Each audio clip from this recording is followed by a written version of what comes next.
समय ने शौर्य कथा का, याद समय ने शौर्य कथा का पन्ना पन्ना खोला है।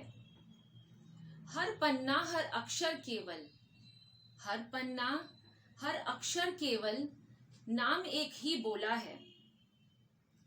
अग्निवंश के शिलालेख पर, अग्निवंश के शिलालेख पर अंकित जिसकी गाथा है,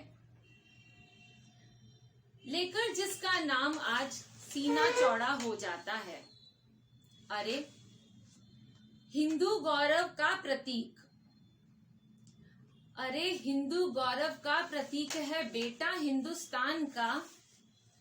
सबसे ऊंचा नाम रहेगा पृथ्वीराज चौहान का, पृथ्वीराज चौहान का, पृथ्वीराज चौहान का। वीर रस से ओतप्रोत इस कविता के कवि है श्री गौरव चौहान जी। पृथ्वीराज चौहान, जी हाँ, आज हम बात करेंगे क्षत्रिय कुल शिरोमणि, राष्ट्र के गौरव और हिंदू सभ्यता के वैभव के नाम से जाने जाने वाले श्री पृथ्वीराज चौहान के बारे में। आर्यावर्त की भूमि पर अनगिनत योद्धाओं ने जन्म लिया है, जिन्होंने अपनी मातृभूमि की पावन वेदी पर अपने सिरों के पुष्प चढ़ाकर उनकी वंदना की है। पृथ्वीराज चौहान भारत में इस्लामिक शासन की स्थापना से पूर्व अंतिम हिंदू सम्राट के नाम से जाने जाते हैं। यह कहानी शुरू होती है 12वीं शताब्दी से। 12वीं शताब्दी जब राजा अनंगपाल का शासन था। अनंगपाल जो तुवर वंश के राजा थे और स्वयं को महाभारत कालीन युधिष्ठिर के वंशज मानते थे। उन्हीं अनंगपाल की एक पुत्री कर्पूरा देवी का विवाह अजमेर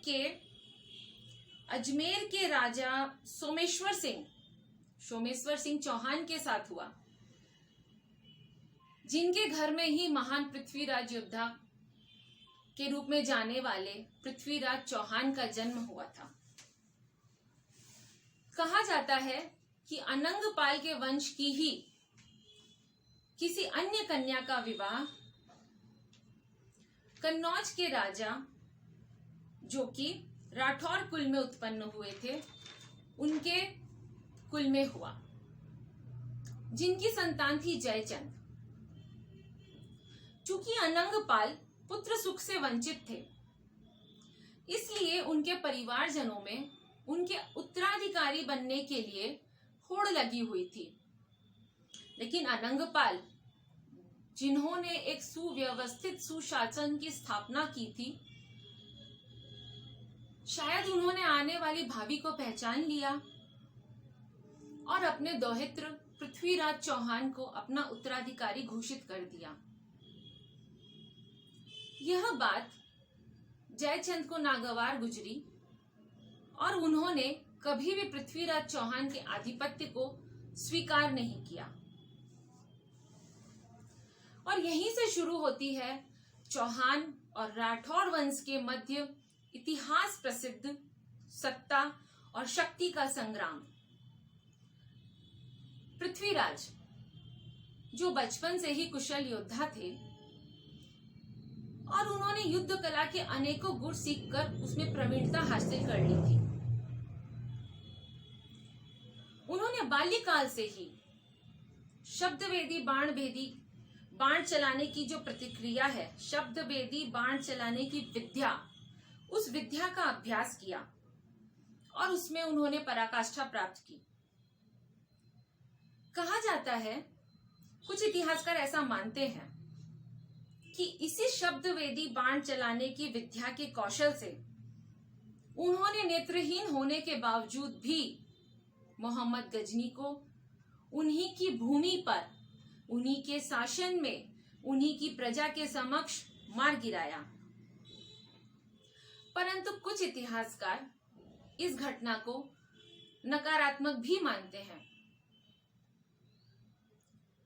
इतिहासकारों का मत है कि जब पृथ्वीराज 11 वर्ष के थे तब उस छोटी सी अल्पायु में ही उनके सिर से उनके पिता का साया उठ गया था और उस नाबालिग ने उस छोटी सी उम्र में ही अपने पिता के राजकाज को संभाला। उन्होंने वर्तमान राजस्थान, हरियाणा, दिल्ली, उत्तर प्रदेश और मध्य प्रदेश के कुछ हिस्सों पर अपना नियंत्रण स्थापित किया। उन्होंने अपनी राजधानी तत्कालीन अजमेर, जो राजस्थान में स्थित है, उसे बनाया। हालांकि मध्ययुगीन लोक किंवदंतियों के अनुसार पृथ्वीराज की राजधानी दिल्ली को माना गया है। वही दिल्ली जहां आज खंडहर के रूप में राय पिथौरा किला विराजमान है और पृथ्वीराज की याद लोगों को दिलाता है। 12वीं सदी में ही गजनी का आक्रमण भारत की भूमि पर हुआ। गजनी, जहां का सुल्तान मोहम्मद गौरी धन का लोलुप व्यक्ति था, वह धीरे धीरे दिल्ली की ओर आगे बढ़ा, क्योंकि दिल्ली उस समय में विश्व के श्रेष्ठ खजानों में से एक खजाने को रखे हुए था और मोहम्मद गौरी इस खजाने को लूटकर अपनी धरती गजनी को सोने की चिड़िया के खिताब से नवाजने का इच्छुक था। परंतु पृथ्वीराज चौहान और उनके बहनोई समरसी ने मिलकर मोहम्मद गौरी के इस कृत्य को विफल कर दिया और यह युद्ध इतिहास में तराइन के प्रथम युद्ध के नाम से जाना जाता है। इस युद्ध में मोहम्मद गौरी को बहुत ही बुरी तरह से हार का सामना करना पड़ा। जैसा कि मोहम्मद गौरी को पता था कि इतिहास के सुल्तान अर्थात हिंदुस्तान के सुल्तान, क्योंकि उस समय तत्कालीन जो स्थितियां थी उसमें इतिहास लिखने में भारत ही सक्षम था। हिंदुस्तान के जो सुल्तान थे वे दुश्मनों को माफ करने का भी हृदय रखते थे और इसी बात का फायदा मोहम्मद गौरी ने उठाते हुए सुल्तान से अपने प्राणों की क्षमा याचना की और उन्हें यह विश्वास दिलाया कि वह भविष्य में कभी भी भारत की ओर अपना रुख नहीं करेगा। पृथ्वीराज चौहान जो महान योद्धा थे और साथ ही उदार हृदय भी थे, उन्होंने अपने शत्रु को भी प्यार से वर्तते हुए उसे प्राणदान दिया। चूंकि यह बात तत्कालीन राजकवि चंद बरदाई, जो न कि सिर्फ राजकवि थे बल्कि पृथ्वीराज के प्रिय सखा, भाई और प्रमुख सलाहकार भी थे, उन्हें नागवार गुजरी। उन्होंने इस बात का विरोध किया और विरोध करते हुए उन्होंने पृथ्वीराज से अनुनय विनय की कि वह मोहम्मद गौरी को मृत्युदंड दे। लेकिन पृथ्वीराज चौहान सच्चे योद्धा की भांति अपनी बात पर अटल रहे और उन्होंने मोहम्मद गौरी को छोड़ दिया। पृथ्वीराज का यह निर्णय भविष्य में इतिहास की एक बहुत बड़ी भूल साबित हुई। पृथ्वीराज के जीवन से तत्कालीन समय में एक ही शिक्षा हमें प्राप्त हो रही है कि शत्रु को, चाहे वो जैसा भी हो, कभी हमें माफ नहीं करना चाहिए।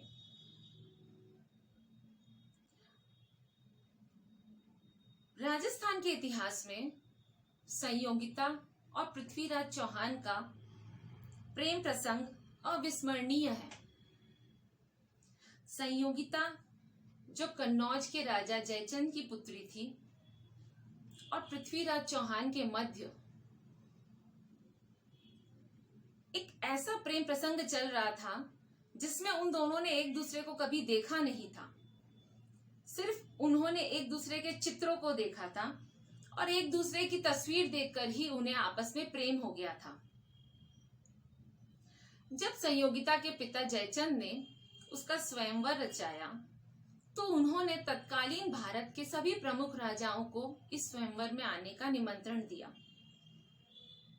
चूंकि पृथ्वीराज चौहान से उनका बैर तो चिर परिचित था, इसलिए उन्होंने पृथ्वीराज चौहान को इस स्वयंवर में नहीं बुलाया, बल्कि उनकी अवहेलना करने के लिए, उन्हें अपमानित महसूस करवाने के लिए अपने राज्य के द्वारपाल के स्थान पर उन्होंने पृथ्वीराज की प्रतिमा को स्थापित करवा दिया। संयोगिता ने अपने एक विश्वास पात्र के द्वारा पृथ्वीराज चौहान को अपने होने वाले स्वयंवर का विवरण भेजा और उनसे प्रार्थना की कि वह आकर उन्हें ले जाए।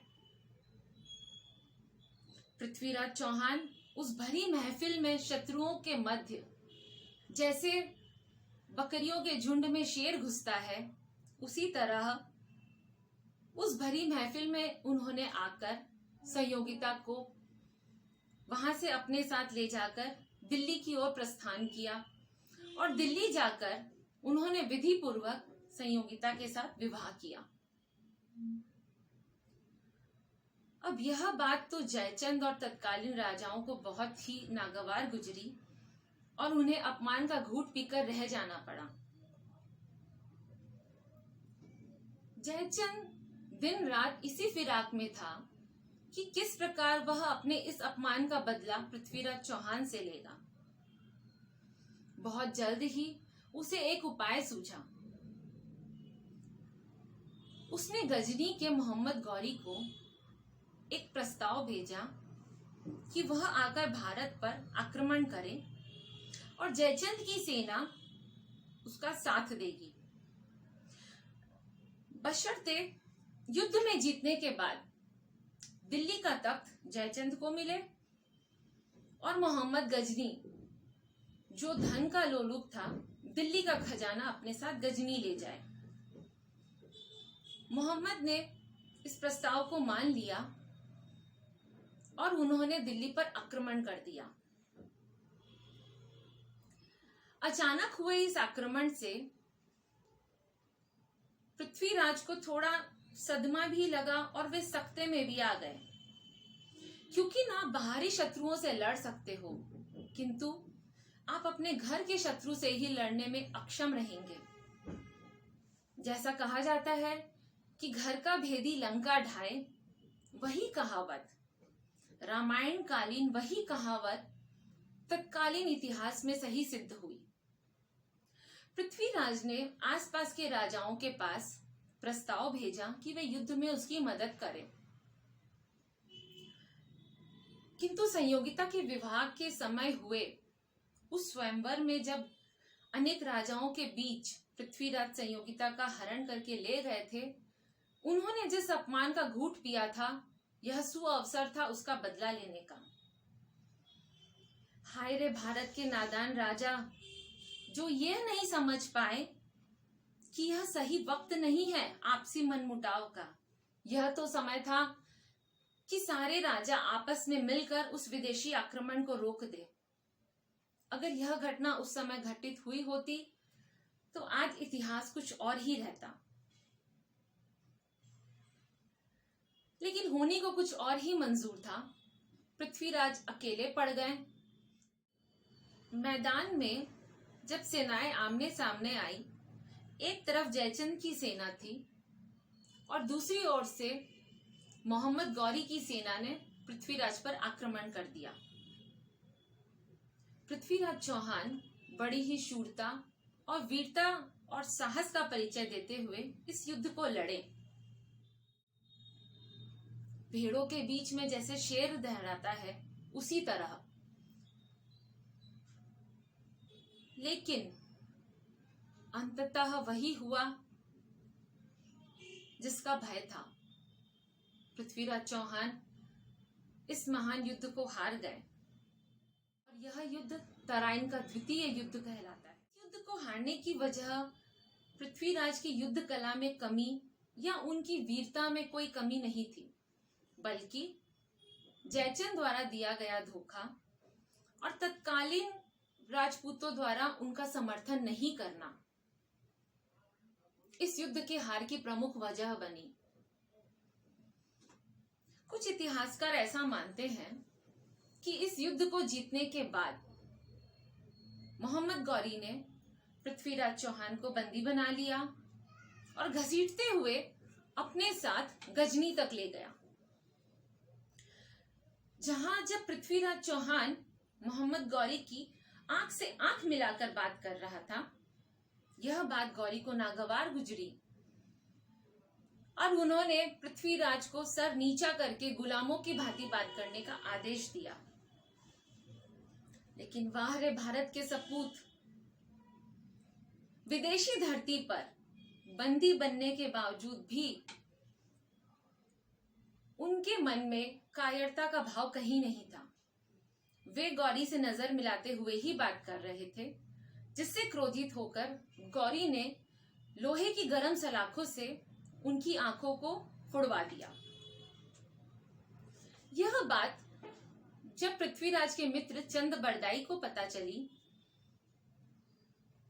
तब वह गजनी पहुंचा और महाराजा से विनती की, महाराजा, क्योंकि ये हमारी भाषा है, मोहम्मद गौरी जो वहां के शासन में थे, उन्होंने मोहम्मद गौरी से इस बात की विनती की कि वे पृथ्वीराज चौहान को छोड़ दे, क्योंकि पृथ्वीराज चौहान ने भी उन्हें अभय दान दिया था। लेकिन मोहम्मद गौरी ने कहा, हम बंदी में आए हुए अपने किसी भी मित्र को या शत्रु को छोड़ नहीं सकते। इसी बीच गजनी में एक वाण प्रतियोगिता का आयोजन होना था। चंद बरदाई ने सुल्तान से आग्रह किया कि पृथ्वीराज चौहान को भी इस प्रतियोगिता में हिस्सा लेने दिया जाए। चूंकि पृथ्वीराज की आंखें नहीं थी, इसलिए मोहम्मद गौरी को बड़ा क्रोध आया कि यह किस तरह का मजाक है। लेकिन चंद बरदाई ने उन्हें बताया कि पृथ्वीराज शब्द वेदी बाण चलाने की विद्या में निपुण है। उनके इस कौशल को देखने की उत्सुकता तत्कालीन समाज में सबको हो गई। जिस दिन इस प्रतियोगिता का आयोजन हुआ, एक घंटे को टांग दिया गया था और पृथ्वीराज चौहान से कहा गया था कि वह उस घंटे की ओर लक्ष्य करके बाण चलाए। चंद बरदाई और पृथ्वीराज चौहान जो परम मित्र थे, इन्होंने पहले ही गुप्त रूप से एक योजना बना ली थी कि चंद बरदाई दोहों के द्वारा पृथ्वीराज को मोहम्मद गौरी की उपस्थिति का भान करवाएगा और बताएगा कि वह मैदान में किस जगह पर सत्ता पर आरूढ़ है।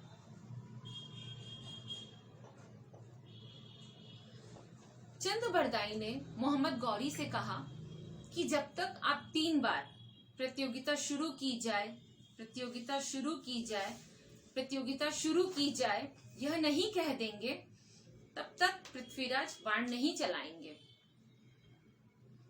मोहम्मद गौरी ने जैसे ही पहली बार कहा प्रतियोगिता शुरू की जाए, पृथ्वीराज का तीर जाकर सीधा उस घंटे को टकरा देता है।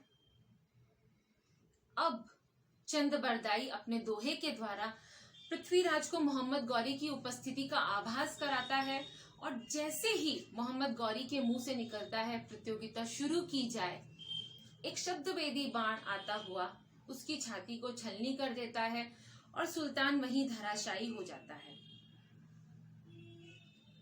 इतिहास में ऐसा भी कहा जाता है कि मोहम्मद गौरी ने तराइन का युद्ध जीतने के बाद अपनी क्रूरता की सारी हदों को पार कर दिया और संयोगिता, जो पृथ्वीराज चौहान की धर्म पत्नी थी, उसे निवस्त्र करके अपने सैनिकों के समक्ष फेंक दिया।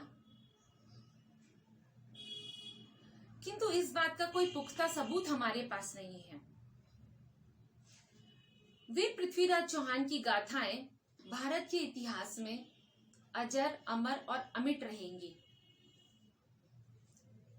मोहम्मद गौरी का खात्मा करने के बाद पृथ्वीराज चौहान और चंद बरदाई एक दूसरे को कटार मारते हुए वहीं धराशायी हो जाते हैं, क्योंकि उनका मानना था मित्र के हाथों मिली मृत्यु दुश्मन के हाथों मिली मौत से ज्यादा लाभदायक है।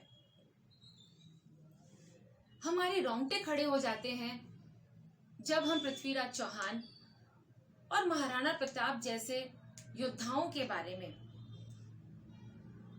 इस प्रकार की गाथा सुनते हैं। इन वीरों ने अपनी मातृभूमि को बचाने के लिए इतना दर्द कैसे सहा, यह अकल्पनीय है, अविस्मरणीय है, कल्पना से परे है।